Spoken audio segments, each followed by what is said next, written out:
দেশ পরিচালিত হয় সংবিধান। সেই সংবিধানের মূল যে প্রস্তাবনা, সেই প্রস্তাবনাটা আমরা শপথ বাক্য হিসেবে পাঠ করব। আমি বলবো, তারপরে আপনারা একে একে বলবেন।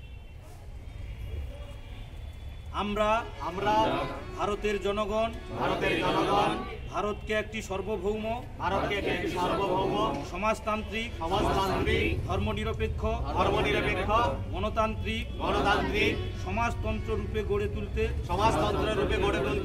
এবং তার সকল নাগরিক যাতে সামাজিক অর্থনৈতিক ও রাজনৈতিক ন্যায় চিন্তা মত প্রকাশ বিশ্বাস ধর্ম ও উপাসনার স্বাধীনতা সামাজিক প্রতিষ্ঠা অর্জন ও সুযোগের সমতা নিশ্চিতভাবে লাভ করেন এবং যাতে সকলের মধ্যে সৌভ্রাতৃত্ব প্রসারিত হয় তার জন্য ব্যক্তির মর্যাদা এবং জাতীয় ঐক্য সংহতি নিশ্চিত করে সত্যনিষ্ঠার সঙ্গে শপথ গ্রহণ করে আমাদের গণপরিষদে আজ অর্থাৎ 1949 সালে 26শে নভেম্বর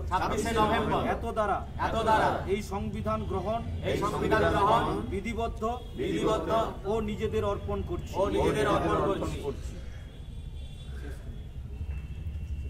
আচ্ছা কমরেডস, আমাদের